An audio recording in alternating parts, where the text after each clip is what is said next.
Okay, let's try that. Okay, hi everyone. Let's try that again. Andy tells me there was no sound and I've been talking to nothing. So I'm gonna give it a second and give it a test and see if that works. Okay, so we're gonna start all over again. Not that you knew what was going on anyway, because there was no sound. Little did I know. Must have been a bad click. This is what happens when you have your mouse on your workbench and a whole bunch of crud going on. Because you know how a workbench gets really messy as you go. Well, at least mine does as I'm working. And the mouse doesn't help. That is a little cordless mouse that sits over here to my right. That said, it is May 11th and it's mid-May. It's spring. The weather outside is beautiful. It's 75 degrees. I hope everyone is going out and enjoying the beautiful weather. Hopefully you guys have beautiful weather where you are. It's not just raining.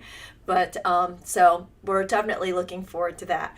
Today is Keep It Simple, a series we've been doing on Wednesdays of just simple projects that has a little bit of merit, not a that's something you can do with very little and has a nice little punch to it. That said, what are we doing today? We are doing a wrap tube. So basically the core is a tube.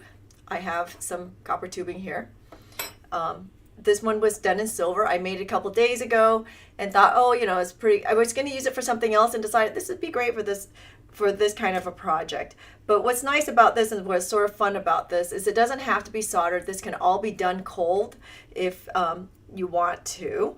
And you can also use this as a pendant or pair of earrings, and you can hang some danglies, some beads off of there and give it a little something something. If you don't want to do that, you can definitely just put this on a head pin, put a little like bead in there that will catch inside, and then you won't see this at all, and it'll just be sort of like this. So another thing you can do with these is you can link a bunch of these together. So make like 8 of these to make a 7-inch bracelet and link them all together to create a linked bracelet. So definitely you can use these links for a lot of different things. And what's sort of nice about this is you can definitely use your scrap sheet metal, as I have here. You see, you need so little to make this happen. So let's jump in and get started. Okay, so what are you going to need today? You're going to need a bunch of pliers. A tube cutting plier would be great to cut the tube with. Nylon nose pliers is also very helpful. A pair of cutters of some sort. Flush cutters are always preferable, less filing to do because we all know filing's a 4-letter word. Chain nose pliers, bezel shears so that we can cut our sheet metal, a dap that fits, that's a little bit bigger than the tube so we can flare it. Multi-looping plier or round nose plier is really helpful. Of course, a saw to be able to saw that tube, cut lube, a bench block, and probably a chasing hammer would be helpful here. Leather mallet's probably not a bad idea either. But anyway, okay, so let's get started. So here we're going to take out the tube, and how I'm measuring this is I'm going to make this tube just about, let's see, a 1/4 inch larger than the width of my my sheet metal. Okay, so I'm going to eyeball it right there, and then we're going to saw this. Oops. We're going to saw this to size. So we're about right there. And what we'll do is we'll put this right into our tube cutting plier with the mark in between the slit. This is a great little tool to cut tubes. It'll make life a lot easier. Okay, so I'm on a new camera today. So if you were here on Monday, you'd know my other camera died. So let's see if I can actually move it into place. Oh, maybe. See how hard or easy this is. New setup altogether, new rig and everything, because I'm gonna have to get another camera anyway and change up the whole setup. So anyway, so here we are. We're putting the tube cutting plier against our workbench or a bench pin if you're on a bench pin, if you prefer, but you definitely cannot hold it off like in the air, because it doesn't give it enough leverage to do this, because then you'll just start moving like this and you'll break your saw blade. So here we're just going to put our saw in right in between that slit, and remember the mark that you made on the tube is right in between that slit. So on this one you can basically use any size tubing you want. Okay, so this is about a 1/4 inch refrigerator copper tubing. You can tell it's a piece of scrap that I had sitting around. And see, for me, you see how I'm catching there and it's not pulling back? So to go around that, I'm actually pushing up until it sort of smooths out the cut again, and I can get the saw blade moving. You don't want to fight it. And there it is. Whoa. Okay, at least it didn't hit the floor. And there's my tube. Okay, you'll want to file the ends of this. Let's go back out. Let's zoom back out and move you over here. Okay, let's see. There we are. Yay. So you want to go ahead and file the ends and make it nice and even. So if you didn't saw evenly, this is your opportunity to straighten it out. Now, is it really important to straighten out? Not necessarily. I mean, you know, you could make this really organic if you wanted to. But I'm just going to file it just a little bit. And then I can take my file, and I always file at an angle to create a tiny little bevel, and it removes all the burrs from the ends. You could also take out some sandpaper, which I will do here in a second, and sand it down just a little bit and make it a really, really nice smooth surface. This is important to me because I'm going to be wearing it. Well, might be wearing it.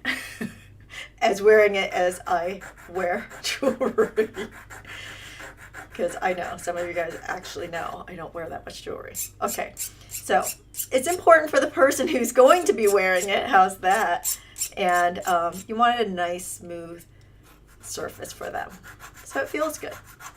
Okay, we'll take out a little bit of sandpaper, give it a good rubbing, always stroking my metal to see how it feels.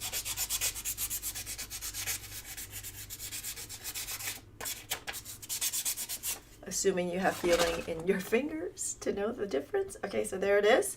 We'll set that aside. Let's see, how big is this? Is it, oh, it's just right. So it fits in between. Let's go ahead and zoom in. Okay, so I want it to fit right in between because there's going to be a flare. Now, if it doesn't fit in, this is what's going to happen. See how it just moves up and down, which is okay too. I think this is a lot of fun for a bracelet, that there's some movement. It might not be on a pendant, because if you're wearing a pendant, this would just sit on the bottom like so because of gravity. So you might want to have that a little bit tightened in there.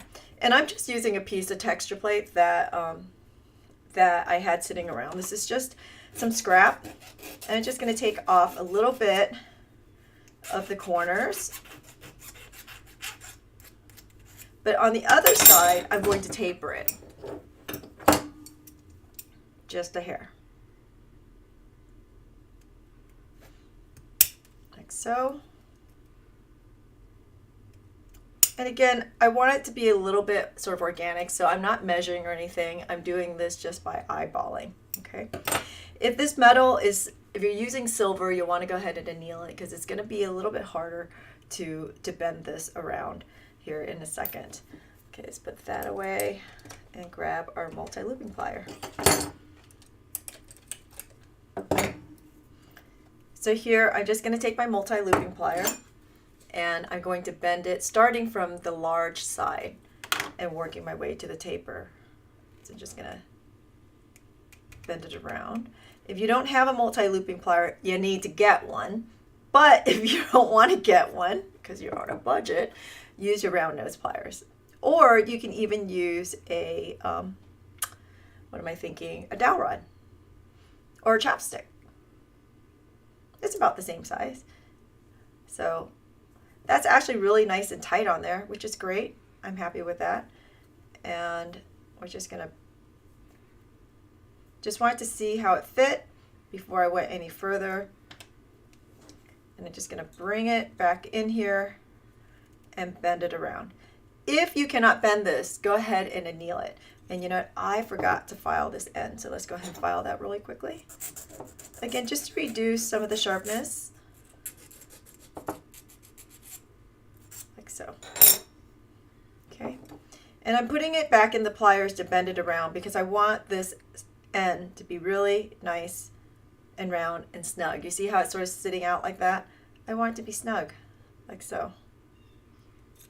Okay, so we'll stick it back in here. Yes, look at that. So question, so the question goes back to what we were doing on Monday. We were doing start something new with kombu, and the question is, can you kombu copper? I don't see why not, because really what you're trying to do is you're trying to fuse one metal to another. Basically, you're fusing, right? And I mean, at some point, once you get it to temp, it should just bind itself to that metal. I would do the same. Let me think about this for a second. You're probably going to need to fire it and then pickle it to remove some oxides. But then, now that I'm thinking about this some more, I don't know. I'm going to have to look into that. Because, see, when you're doing it with silver, you're trying to deplete it of copper oxides, and then you put the gold to it, right? But here, how do you deplete copper oxide out of copper? You can't. So, I don't know. But I would think that you should be able to. I think, but you're going to have to make sure that that surface is really nice and clean, and make sure that it's not like this ultra smooth surface like I have right here, right? So anyway, maybe I answered the question, maybe I didn't. Let me look into it. I'm going to get back to you. I don't know who asked that question. Who asked that question, honey? I don't think Andy can hear me either. Who asked the question? Wendy asked that question. So Wendy, I'll get back to you. I'll look into it. Okay, so here I've made my twisty thing, right? I've wrapped my tube, and I'm putting it on a bench block with my dap, and I'm just going to dap this out.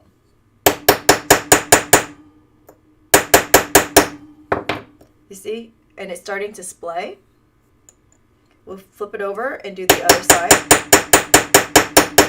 And what's going to happen is this is going to keep splaying on the opposite side. See? So look at that. That's nice.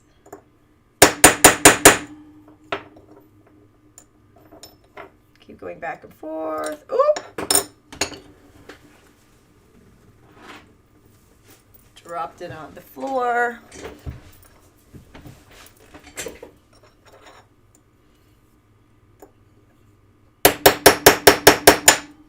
Okay, try not to drop it on the floor. Okay.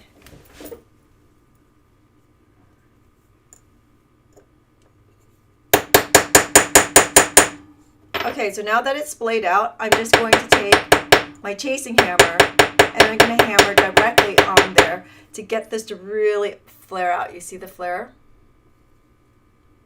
Okay, we'll do the same here.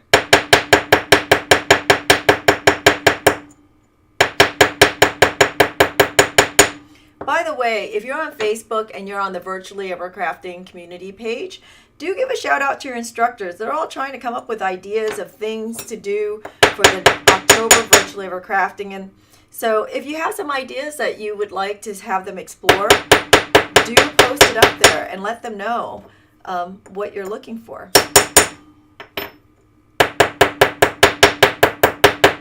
Oh, that's coming out so nicely. This is making me so happy. Look at that. So it just sort of looks like a scroll. And you know, I feel some sharp edges on here. And if you feel sharp edges, do take the time out to give a little tiny bit of sandpaper. This is 600 sandpaper.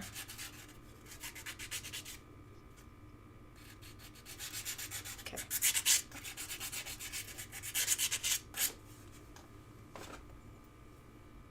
Okay, so from here, I'm just going to take some wire. I'm using, okay, I forgot to mention, this is 24 gauge sheet that has been rolled. And here I'm using some 14 gauge wire because this piece is a little bit bigger. And I wanted to use a bigger, more heavier wire. But I didn't want to go to 12 because that's just crazy. It's just crazy. Okay, so we'll cut that end off. And then we'll take out our multi-looping plier. And we're going to make some loops. So just take that end. And yes, I'm using scrap. Wait. I'm like, wait, but wait. I want to put this in. Oh, forget it. I'll put it in after. Okay, so we're just going to make a loop like so. Just a simple loop today. Because it's such a heavy piece of wire, do I really need to make a wrap loop? Because usually I'll make a wrap loop if I have fear of things falling out, right? So I don't see that happening. So we're just going to go ahead and measure and cut about there. The wire is kinky because, again, I'm using a piece of scrap. And I want this to sort of nest inside like so. You see? I don't want it really hanging out like this. So I'm going to do this really tight.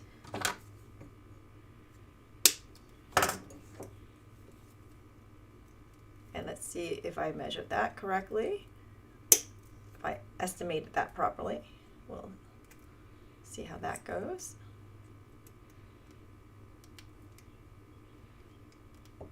Yeah, look at that. Nice and tight.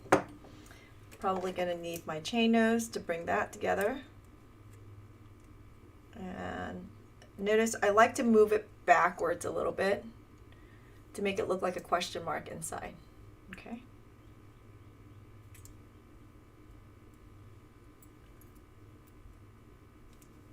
And I also like, so do you see how my loops are going in different directions instead of just facing forward? I like doing it that way so that when I hang it, it just sort of goes in different directions and it just gives it a little bit something something. And if you don't like the fact that this is moving around so much in here, you could also put some beads in there and trap it in, and that will hold it in place. So that's another nice alternative to this. And that's it. Let's see, we'll add some beads to it so you can see what that looks like. Grab some 24 gauge wire and make some ball pins, maybe a couple of the ball pins. Okay, easy stuff today, right? That went a lot faster than I thought it was gonna go. Wow, look at that. So which means if I wasn't demoing this and I was just making it, I could probably finish a bracelet in less than an hour, which is pretty exciting stuff. Okay, so here I'm just heating the end of my ball to create a ball pin.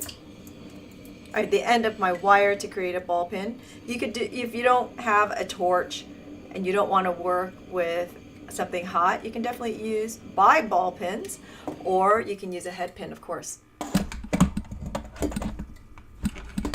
Okay. And do that there. And I had a whole container here of beads. What happened? They walked away. Oh, there it is.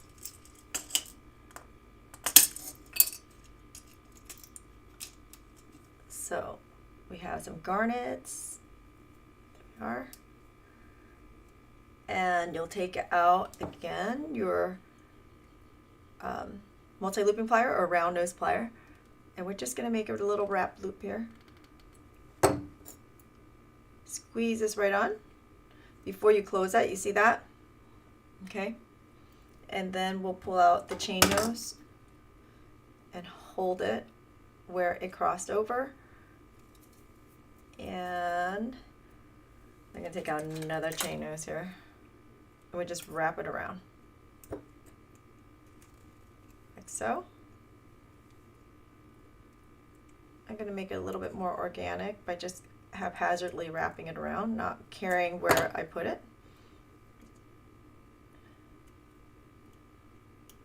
There we go. Huh, just enough wire that I'm not even going to have to trim. Great. There it is. You can put 1, 2, 3, 4, however many you want. And if you want to patina this, you could also patina this and go from there. That's it.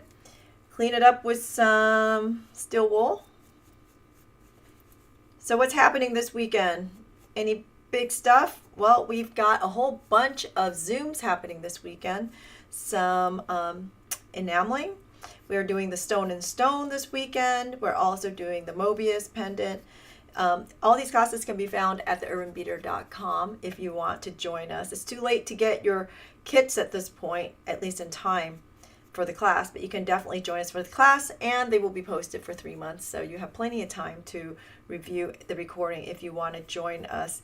Again, you can find these classes at theurbanbeater.com. We'll be back on Monday, but that's it for me today. It's pretty simple, pretty easy. There's the two differences there. Of course, it's going to be a lot more expensive to buy silver tubing, just saying. But I'll be back on Monday with another start, something new, I think. Can't remember. But I'll definitely be back on Monday. It's getting to be like that. I know. You know, I was blaming bad weather for my bad attitude. Now I'm blaming good weather for my ditziness. We're just going to go with that, right? The sun does things to you. I like it. Anyway, I hope you like this project. If you make anything from these projects, do post it on my Facebook page and share it with us. Let us know what you're doing out there. And if you are on Facebook or on YouTube, do us a favor and like all the videos. It's helpful to our algorithm and keeps us going. So we appreciate everyone hanging out for a quick half hour. And I'll see you again on Monday. Until then, have fun in the sun.